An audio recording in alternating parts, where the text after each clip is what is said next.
Falar sobre regimes totalitários em toda a Europa, como esses regimes surgiram e de que forma que eles ganharam adeptos em todo o mundo. Esse vídeo ele é voltado aí principalmente para ensino médio, que é onde nós vemos aí toda a revisão do conteúdo visto de 6º a 9º ano. Esse conteúdo é específico para o 9º ano, mas todos vocês podem acessar à vontade, podem se utilizar das diferentes formas, mostrar para os amigos, mostrar para a mãe, para o pai, para quem você quiser. Se quiser curtir o canal, se inscrever, dar um like lá, fique à vontade também, você é livre para fazer tudo isso. Tá? Então, os regimes totalitários na Europa. Ah, esqueci de um detalhe. Queria mandar um abraço aí para os alunos do meu amigo lá, Robson, professor Robson de História também. Estou fazendo esse vídeo a pedido dele para dar uma força aí para os alunos dele. Então, se preparem. Os regimes totalitários na Europa, eles na verdade são aí resultado da crise das democracias, e a ascensão desses regimes está diretamente relacionada ao término da Primeira Guerra Mundial. Então, para nós entendermos as crises nas democracias do período. Então, quando nós temos essa Primeira Guerra Mundial, uma série de eventos acontece. Após a Primeira Guerra, a Europa parece ter alcançado aí condições para a consolidação de um regime democrático. Então, para entender melhor, nós vamos pegar o Brasil da década de 30, um pouco depois, onde as grandes oligarquias, principalmente aquela política café com leite, ela é deixada para trás e nós chegamos efetivamente a um sistema republicano, entre aspas, de fato, né? Diante disso, a Europa tenta a consolidação desses modelos democráticos, colocando aí vários fatores que favorecem esses regimes totalitários. Então nós temos Mussolini, Adolf Hitler, Salazar, Francisco Franco e Joseph Stalin como os principais governos totalitaristas da Europa. As enormes dificuldades econômicas resultantes aí da Primeira Guerra Mundial agravam-se após a Grande Depressão, a crise de 1929, né? E principalmente nos anos 30 nós temos essa ascensão desses governos totalitários. Tá? Então, com receio desses movimentos socialistas, de todo o comunismo que a galera vinha disseminando na sociedade, esses caras trazem ideias inovadoras e trazem a sociedade para junto de si, fazendo com que esses partidos de extrema direita, eles tenham aí uma visão nacionalista a respeito da formação social. Então aqui nós vamos falar primeiro do fascismo, então a ascensão do fascismo em si, o que aconteceu na figura de Benito Mussolini lá na Itália. Quais foram as razões para a subida do líder fascista e do partido fascista ao poder? Então nós temos, em primeira instância, a Itália participando da Primeira Guerra Mundial, e essa crise econômica vai acarretar uma grande inflação e a desvalorização da moeda italiana, e consequentemente, quando você tem uma desvalorização da moeda, automaticamente as empresas entram também nesse período de crise. É algo que está acontecendo no Brasil hoje. Nesse período de crise, nós temos as empresas italianas falindo. E aí essa falência das empresas, ela vai gerar automaticamente essa crise social. E aí as condições de vida, elas acabam gerando fome e miséria. O aumento do desemprego acontece também devido a esse momento de crise, e há uma agitação social, um incômodo da sociedade, pensando aí um movimento grevista para tentar aí alcançar algum benefício. Lá em 1921, o Partido Nacional Fascista, o PNF, ele que é apoiado aí pelos grandes industriais, eles acabam buscando aí uma solução para tudo isso. Então, na figura de Benito Mussolini, aliado com essa alta burguesia industrial italiana, eles buscam aí essa questão da autonomia, de promover aí uma economia voltada para a recuperação do país, tá? Então, eles vão perseguir os comunistas, os socialistas, acabar com os movimentos grevistas. Toda essa agitação social, ela é controlada aqui, ó, pelos camisas negras. Por quê? Eles acabam sendo a milícia armada da PNF, algo que nós temos hoje no Brasil, né? Não voltado para o setor político, mas devido à corrupção que nós temos a formação de milícias, que funcionam mais ou menos como essa milícia italiana aqui. Só que em um ambiente diferente, um contexto diferente, que a gente pode abordar em um outro vídeo, tá? Diante de tudo isso, você tem uma propaganda muito forte, e aí Benito Mussolini ele promove a Marcha sobre Roma, lá em 1922.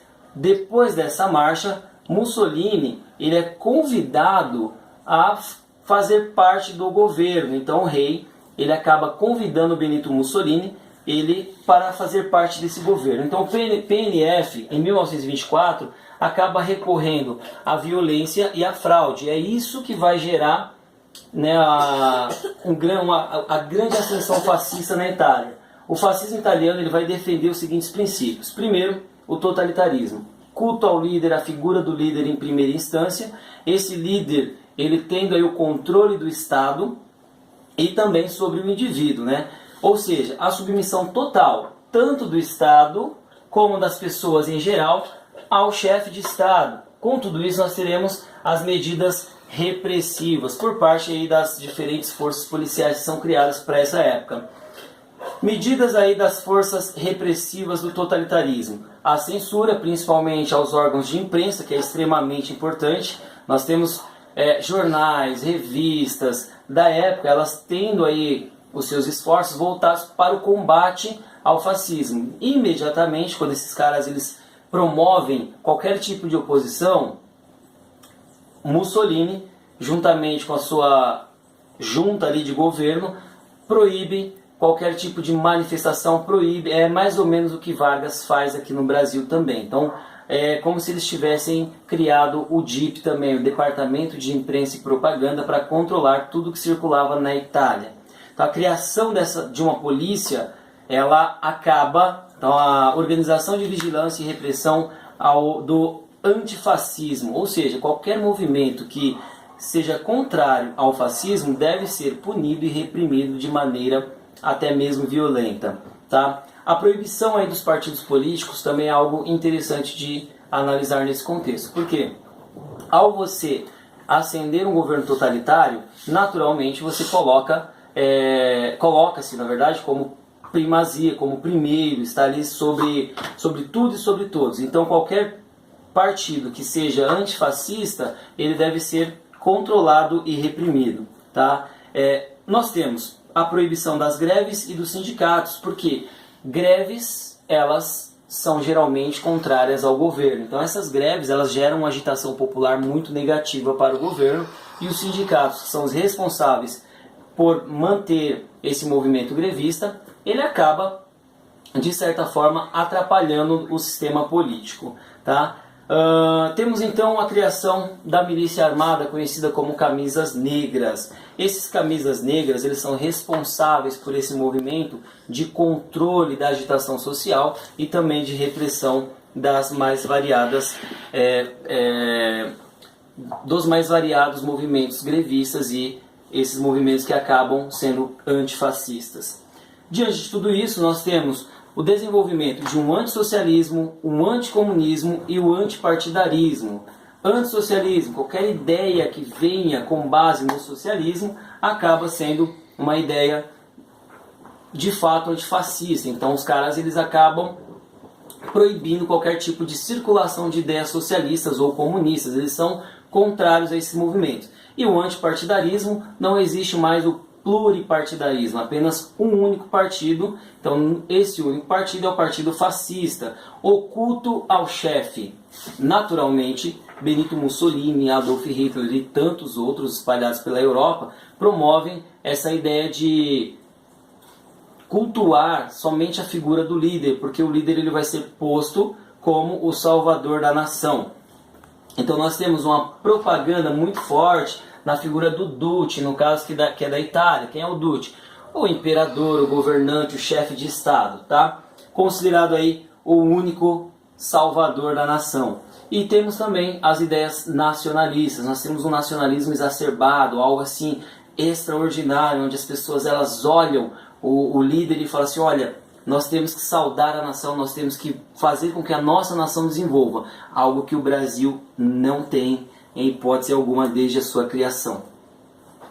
E como consequência de tudo isso, nós temos esse movimento imperialista, formação, a conquista de novos territórios e anexação desses territórios ao Império, no caso alemão, no caso no Império Italiano, que vai consequentemente coincidir com esse Império Alemão, tá? Então nós temos esse desenvolvimento expansionista, essa busca por territórios para a tentativa de formação de um império, tá? Então aqui neste mapinha você vê as pretensões de conquista territorial da Itália, principalmente ali na África, né, onde nós temos a corrida imperialista, a formação de uma expansão territorial, um neocolonialismo na África e também na Ásia. O militarismo, que é uma demonstração de força e de poder que está relacionada a esse conceito imperialista, né? Então, na figura, você vai ouvir muito a respeito de camisas negras. Na figura dos camisas negras, você vai ter esse imperialismo sendo desenvolvido. E, por fim, essa ideia corporativista. Quais são os objetivos desse corporativismo? Unir patrões, trabalhadores, organismos aí em comum da sociedade para evitar qualquer tipo de luta de classes. É meio que vamos unir todos em prol da nação para que não haja qualquer divergência, qualquer discordância, tá? E para consolidar seu poder, Benito Mussolini, vamos voltando aqui, para consolidar seu poder, Benito Mussolini ele vai desenvolver essa ideia, essa ideia propagandista. Avançou aqui um pouquinho demais, tá? Vamos lá. Só voltando um pouquinho. Então, para consolidar esse poder, os fascistas eles vão se utilizar desses dois meios aqui principais. Primeiro, a violência, que é para reprimir qualquer tipo de movimentação antifascista, e também a propaganda, que a propaganda desde sempre é a alma do negócio. Então, de que forma que eles utilizam a propaganda? Eles exaltam a figura desse líder para que esse líder ele possa ser transmitido como alguém que seja bom, alguém que seja de fato uma pessoa generosa para a sociedade, tá? A educação e o controle da juventude, né? Por exemplo, a juventude fascista, você vê aqui Mussolini e uma criança, né, recebendo aí uma honraria por conta de algum feito aí dentro da escola, ou seja, você vai ter de fato um líder que ele preza pela educação, tá? E o controle da cultura. Tudo que é produzido deve passar pelo crivo do chefe de Estado. Então esse chefe de Estado ele deve naturalmente aprovar qualquer coisa. Aqui nós temos o jornal Pimensal dedicado à arte, né? Então na arte, no cinema, em qualquer área da cultura, das artes e cultura, nós teremos um organismo específico para fazer esse crivo, essa seleção de tudo que circula na Itália. E aí nós chegamos ao líder que todos conhecem, todos amam de paixão, brincadeira, todo mundo detesta esse cara porque considera ele um monstro. Mas na verdade, na minha opinião de professor de história, esse cara aqui, unido a Benito Mussolini e tantos outros, eles são fantásticos. Não porque mataram, não porque promoveram uma série de problemas aí no mundo, mas porque eles colocaram suas populações, tanto na Alemanha quanto na Itália, como idólatras. As pessoas idolatravam esses caras. Então por que eles são fantásticos? Porque em suas mentes brilhantes eles conseguiram controlar a sociedade e fazer um povo inteiro se render ao seu domínio. Então o nazismo aí e a sua ascensão na década de 30. As razões aí da ascensão nazista ao poder. Primeiro nós temos uma dificuldade nessa República de Weimar, né, a República Alemã.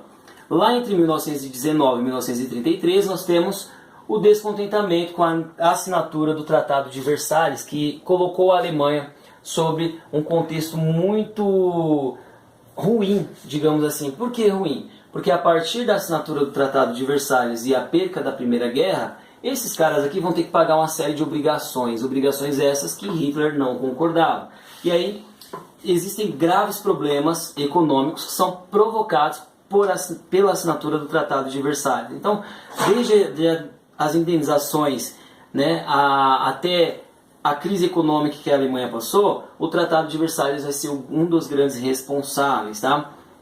Houve aí um aumento da agitação social e a crise de 29 vai agravar tudo isso, provocando um descontentamento geral e o crescimento de partidos de extrema esquerda, que são os radicais, os comunistas de fato, que lutam por um espaço porque a ordem econômica vigente não estava dando certo, e também os partidos de extrema direita, que trazem para nós Adolf Hitler e toda a sua corja.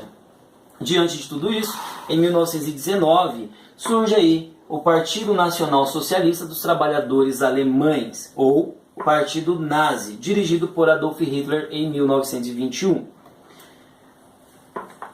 De 21 até 32, nós temos o crescimento do Partido Nazista, devido ao apoio financeiro de grandes indústrias que vão aí ajudar na propaganda e nas manifestações aí das forças de suas milícias, a SA e a SS, que são polícias criadas aí dentro desse sistema nazista. Então você tem aqui uma forte propaganda que traz um embelezamento desse regime totalitário. Em 1932, o Partido Nazista, ele é o partido com mais votos nas eleições da Alemanha, e isso vai proporcionar em 1933 a ascensão de Hitler ao poder. Ele vai ser nomeado chanceler, que não é presidente. Todo mundo acha que Benito Mussolini e Adolf Hitler eles eram os presidentes de seus países. Na verdade, não. Eles eram primeiros ministros.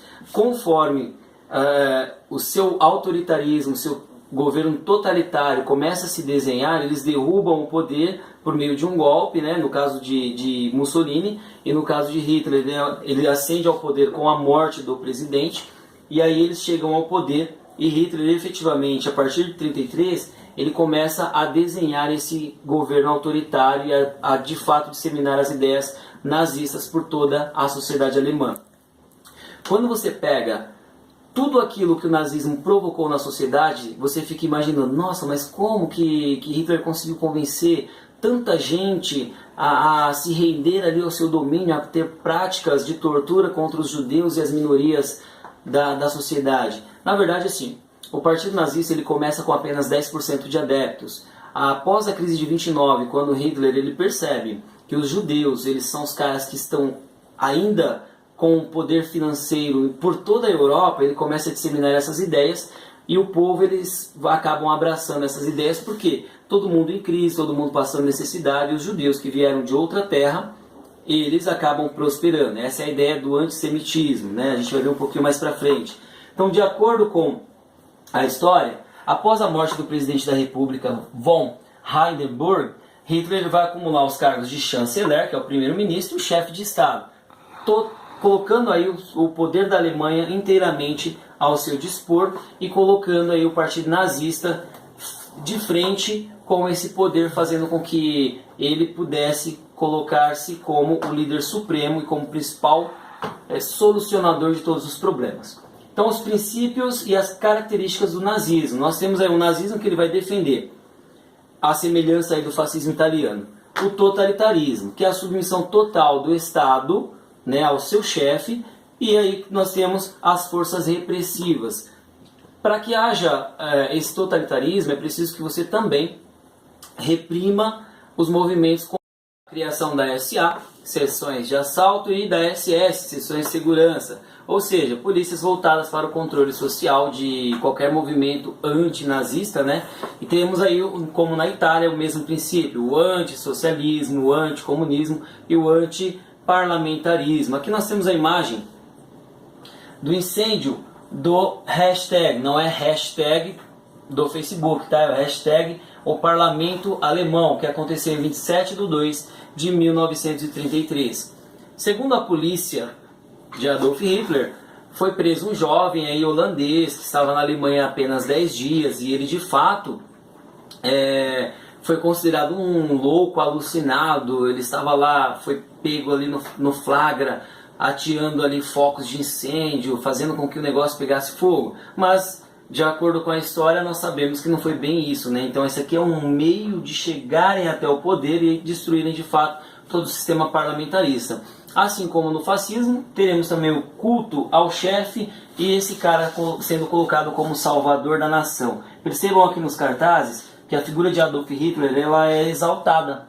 Eles colocam ele como se de fato ele fosse imponente, fosse um cara ali seguro de si, totalmente líder, totalmente ali dentro dos padrões que a sociedade alemã esperava de uma liderança. Para quê? Para consolidar-se no poder. Então perceba que ele tem um olhar fixo o olhar de quem realmente sabe o que quer e onde quer chegar. O nacionalismo, né, que é vamos voltar aqui. O nacionalismo, que vai ser aí Só um minuto. Temos então o nacionalismo, que ele serve para a restauração da grande Alemanha. O Hitler, ele é o cara que ele vai falar assim, olha, nós precisamos formar novamente o império e trazer de volta toda a pompa e brilhantismo da Alemanha imperialista, aquele primeiro império. Então nós temos aí a formação do Reich por meio de Adolf Hitler. É uma reestruturação, uma restauração desse poder alemão.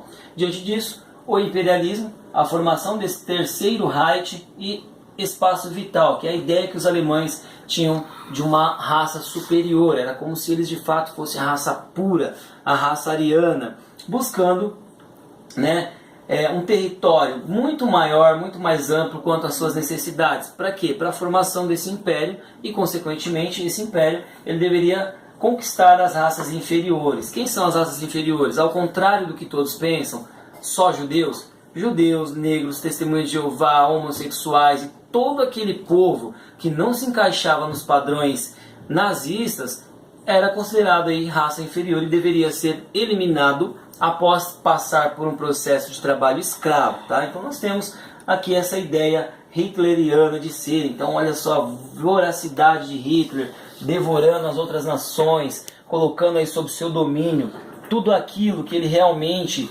pretendia na formação desse terceiro Reich, certo? O racismo vai ser aí uma das bases do nazismo, que é a ideia de superioridade da raça ariana, de que os alemães eles eram de fato os representantes mais puros, né? E o antissemitismo, a perseguição, expulsão e extermínio dos judeus. Então nós temos aí uma ideia de que os judeus eles são inferiores, mas é aquilo que eu já comentei anteriormente. A ideia de perseguição aos judeus, além dessa ideia antissemita, é de que os caras eles haviam prosperado em meio à crise e isso incomodava de fato os alemães e posteriormente todo o europeu que buscou aí nas ideias de Hitler e do nazismo aquela questão de consolidação, né, de mudança econômica, tá? Então nós temos um ideal racista e antissemita de perseguição. Deste modo, judeus, ciganos, negros, todo e qualquer mestiço que for considerado aí raça inferior vai acabar sofrendo essa perseguição e posteriormente serão eliminados de acordo com os ideais nazistas. Aqui a propaganda que era muito forte dentro do regime nazista, então uma propaganda educacional, o judeu sendo aí o cara que está levando todas as riquezas e ele deve ser eliminado. Aqui aquela ideia de controle dos judeus em si, e nós temos, para a consolidação desse regime e do poder nazista, eles utilizando-se também da violência, a perseguição, tortura e morte, como mostra aqui a imagem, algumas imagens mostram essas perseguições, essas torturas que acontecem, a criação aí de campos de concentração. A gente pode posteriormente fazer um vídeo só falando sobre campos de concentração e essa perseguição aos judeus. Aqui o que nos interessa de fato é o regime em si, o que eles promoviam, mas vocês podem ver aqui a chegada dos judeus aos campos de concentração, como eles eram tratados, aqui diferentes judeus mortos, e aqui de fato uma imagem mais ampla de como era um campo de concentração. Nós sabemos de todo o problema que isso gerou para o mundo, né? Então, olha, milhares de mortos, as condições que os judeus e as minorias, né? Nós falamos judeus porque foram aí os maiores perseguidos, mas como de fato eles eram tratados, de que forma eles ficavam. Então perceba aqui, um judeu esquelético, não só um, né? Todos eles esqueléticos por conta do tratamento nos campos de concentração. E aí, a propaganda, que era também a alma do negócio, né? Uma nação assim, voltada para as crianças, para o sistema educacional, para a família, algo que nós temos hoje muito forte. E a figura aqui do culto ao líder, novamente Hitler imponente, sendo posto aí como o salvador supremo da nação. E a educação, ela vai ser a principal base de controle nazista. Afinal, uma nação que possui a sua base educacional sólida, qualquer ideal será solidificado e será aí um mecanismo importante para controle dessa nação. Então nós temos o controle principalmente da juventude. Você que é jovem, não se atenha aí a qualquer tipo de política, vá pesquisar, busque aí comparar diferentes fontes para não acabar com isso aqui, ó. A juventude hitleriana, como nós chamamos, ela era voltada para esse líder principalmente por conta de suas ideias impostas para os jovens, tá? E aí o controle da cultura também, assim como no fascismo, provocando uma série de problemas. Aqui a fotinha básica do nosso Hitler. Então ele nasceu na Áustria, só dando um panorama aí para nós finalizarmos o vídeo. Nasceu na Áustria no ano de 1889, o pai dele trabalhava na alfândega, né, em uma cidade que fazia fronteira com a Alemanha. Ele ficou órfão de pai, sua mãe recebeu uma pensão e tinha economias, o que fez com que eles não passassem necessidades. E aí Hitler teve um pouco rendimento escolar, e a partir desse pouco rendimento, né, ele começou por diversas vezes tentar entrar na academia de artes, né, o que não aconteceu, então ele foi reprovado por diversas vezes e aos 16 anos abandonou o estudo. Depois da morte de sua mãe, ele vive isolado por um longo período de tempo, né, por anos, e aí vivia de seus cartões ilustrados, vivia da sua arte, né, como nós costumamos falar na escola geralmente, né, vou abandonar tudo e vender miçanga na praia. Foi basicamente o que Hitler fez, né, só que ele vendia a sua arte ali pelas ruas, né. E diante de tudo isso, ele vai ser chamado para a Áustria para ser inspecionado para a entrada no exército. É descartado porque ele não foi considerado apto a participar do exército, e depois ele vai se inscrever como um voluntário na guerra de 1914 e vai ser atraído aí pela política alemã, e posteriormente ele vai associar-se ao partido nazista, e infelizmente ele traz para nós uma das maiores atrocidades que o ser humano já poderiam ter cometido, ou creio eu que venha a cometer na história da humanidade. Muito bem, galera, esse é mais um vídeo: regimes totalitários, criação, ascensão e consolidação desses regimes, principalmente nazismo e fascismo. Espero que gostem. Fiquem à vontade, curtam, se inscrevam no canal e deem sugestões de vídeo. O que o pessoal tem que fazer? Se inscreva no canal. Aê!